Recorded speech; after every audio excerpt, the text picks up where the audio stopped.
Halo sobat semua, jumpa lagi dengan Denbagose Channel.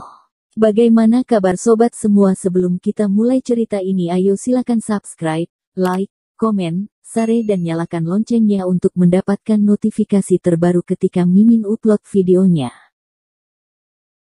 Bab 1390, bangga setelah berjaya. Ya, begitu bagusnya.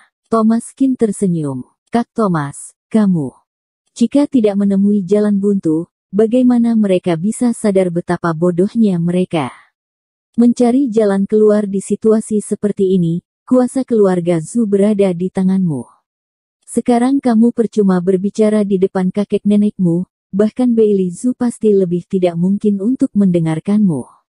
Sus Pharmaceutical Co., Ltd. telah tercerai-berai oleh mereka dan mengeluarkan banyak dana. Itu sudah menjadi fakta yang tak terbantahkan. Mereka sekarang seperti gali lubang tuap lubang. Ketika Zhu Medical Beauty runtuh, mereka baru tahu apa yang harus dilakukan. Kamu hanya harus menunggu. Tidak perlu tergesa-gesa. Dosa yang mereka buat sendiri, mereka sendiri pasti akan menuai akibatnya. Kamu tidak bisa menghentikannya. Tunggu sampai mereka benar-benar buntu, barulah kamu berdiri. Saat itu Bailey Zhu atau Rian Zhu, keduanya pasti menundukkan kepala dan mengakui kesalahan mereka. Tidak ada yang bisa menghancurkan kerjasama yang kamu capai dengan Suan Company. Thomaskin berkata dengan tenang dan tidak tergesa-gesa. Aku mengerti Kak Thomas, tapi akankah Suan Company benar-benar akan bekerja sama denganku? Melissa Zhu ragu-ragu. Perusahaan besar seperti mereka sangat mengerti dan menjunjung tinggi rasa kepercayaan.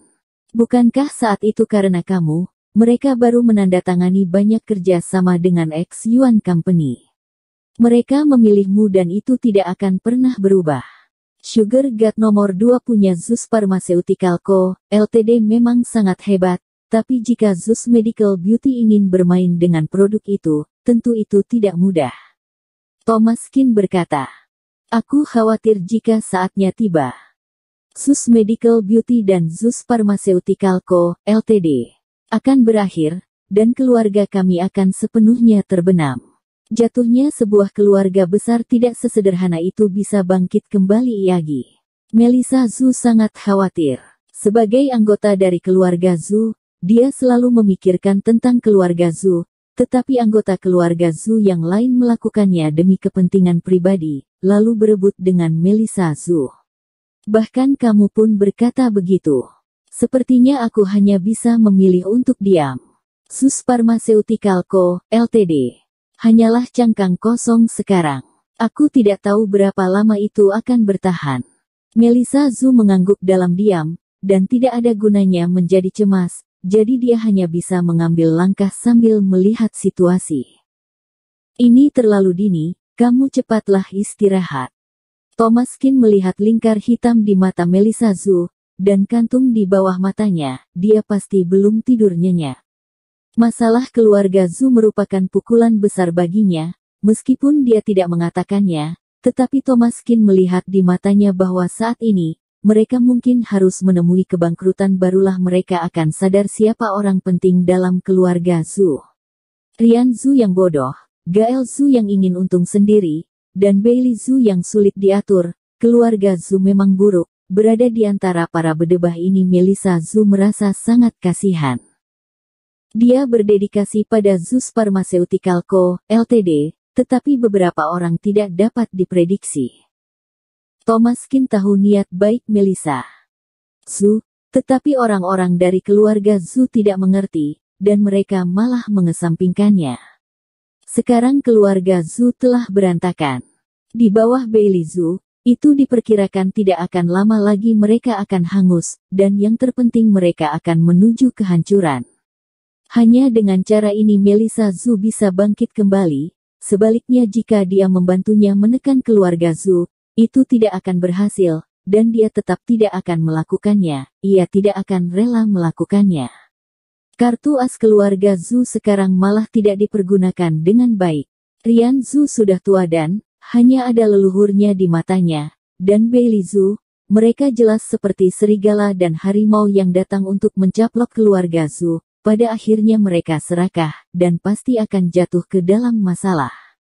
Setelah lelah seharian, Thomas Qin pun pergi istirahat. Keesokan harinya ia menerima telepon dari Xuan Ma. "Qin tua, pergilah ke reuni kelas denganku. Ayo berfoya bersama." Xuan Ma berkata dengan sangat bersemangat di telepon. Sekarang dia kaya, Xuan Ma tentu ingin berfoya-foya. Dulu dia miskin, tetapi sekarang sudah punya Rolls-Royce culinan. Ia sudah menjadi orang kaya, tentu harus pamer ke teman-teman sekelasnya. Ketika seseorang berhasil, pertama yang ia lakukan pasti bangga dan ingin pamer, dan yang kedua, dari penampilannya pasti terlihat mewah. Demikian halnya dengan Xuan Ma. Bagi Xuan Ma, setelah bertahun-tahun miskin, akhirnya dia berubah menjadi seorang yang berhasil. Tentu saja, berkat Thomas Qin. Jika bukan karena Thomas Qin, dia masih berjuang di bawah. Thomas Qin ini adalah sumber kekayaan terbesarnya dan penolong terhebat dalam hidupnya. "Aku tidak pergi, itu kan reuni kelasmu, apa hubungannya denganku? Kamu nikmatilah keadaanmu sekarang, hahaha." Thomas Qin tersenyum. "Tidak bisa, Fiona Han mengatakan bahwa kamu harus pergi ke sana. Dia bilang dia ingin meminta maaf kepadamu." Di bawah sikap keras kepalanya, "Aku tidak bisa menolaknya.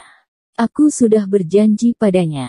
Kamu tidak bisa membiarkanku tidak punya muka, Qin tua." Xuan Ma berkata dengan cemas. "Oke, kalau begitu kamu datang dan jemput aku." Thomas Qin berkata. Tidak lama kemudian, Xuan Ma mengemudi culinan menjemput Thomas Qin. Xuan Ma mengenakan setelan jas putih. Sangat rapi, sekilas sangat mewah. Memang benar, bahwa penampilan seseorang sangat penting. Mengapa Fiona Han akhirnya menemukan hati nuraninya? Thomas Qin tersenyum. "Kurasa dia tahu bahwa dia salah, jadi itu sebabnya aku harus membawamu pergi. Kamu tahu sendiri, wanita selalu berharap banyak tetapi kenyataannya kemampuan mereka tidak ada apa-apanya." Xuan Ma berkata. "Apakah derajatmu sudah tinggi sekarang?" Thomas Qin terkejut. "Ketika kamu punya uang, semua yang kamu katakan adalah yang paling masuk akali, hahaha." Xuan Ma tertawa dan berkata, keduanya sampai ke hotel terbesar di kota X. Banyak mobil yang parkir di depan pintu. Yang paling rendah nilainya pun Mercedes-Benz dan BMW, kebanyakan mobil sport, tapi mobil semewah Rolls-Royce ini masih menjadi yang paling mencolok. Begitu mobil masuk ke tempat parkir hotel, dua orang satpam langsung melangkah ke depan dan memberikan instruksi kepada Xuan Ma. Tuan, serahkan saja pada kami dan saya akan memarkirnya untuk Anda," kata satpam itu dengan senyum di wajahnya. Sanjungan di wajahnya begitu ekspresif sehingga Xuan Ma merasa sangat bangga. Kebahagiaan orang kaya sangat sederhana. "Parkirlah dengan baik." Xuan Ma mengeluarkan 200 yuan dan memberikannya kepada dua satpam. Mereka sangat senang sampai tidak bisa menutup mulutnya, dan dengan cepat memarkirkan mobil dengan hati-hati. Thomas Qin tersenyum dan menggelengkan kepalanya. Sepertinya Xuan Ma sangat menikmati hidup. Mungkin karena dia sudah terbiasa dengan hari-hari malang sebelumnya, tapi sekarang dia tahu bagaimana menikmatinya. Mengendarai Rolls-Royce, kemanapun kamu pergi, pasti menarik perhatian orang. Xuan Ma, dengan setelan jas putih, menarik banyak mata wanita ketika dia keluar dari mobil. Sesederhana itu mereka yang mampu mengemudikan Rolls-Royce pastilah bos besar dengan kekayaan bersih ratusan juta. Para wanita sangat menyukai kumbang emas seperti ini, tidak peduli berapa umur mereka, mobil itu adalah tujuan mata mereka. Dan Xuan Ma juga sangat bangga, ia menarik perhatian mereka dan banyak wanita berteriak dan melambai. Tidak banyak orang yang bisa mengendarai Rolls-Royce di usia yang begitu muda. Xuan Ma seperti anak dari bos besar. Laki-laki seperti ini lebih menarik daripada pria tua. Setidaknya mereka bisa memuaskan perempuan-perempuan ini secara fisik. Lagian jika dengan siapapun juga sama saja. Kenapa kamu tidak membiarkan dirimu hidup dengan yang lebih baik? Saat ini kebanyakan wanita seperti ini. Melihat materi, hidup cuman sementara, siapa yang tidak mau cari jalan pintas? Suanma, bukankah itu Suanma? Sial, anak ini benar-benar mengendarai Rolls Royce. Terlalu keren, bukan? Benarkah? Tidak mungkin, kan? Kenapa aku belum pernah mendengarnya? Bukankah anak ini selalu bekerja di perusahaan kecil sebelumnya? Dia bersusah payah seperti bajingan, lalu kenapa dia tiba-tiba bisa mengendarai Rolls Royce? Lihat, bukankah itu Suanma? Seperti tidak nyata. Setelah bertahun-tahun menjadi teman sekelasnya, apakah aku masih bisa salah mengenalinya? Benar, sudah berjaya dia, sudah sukses.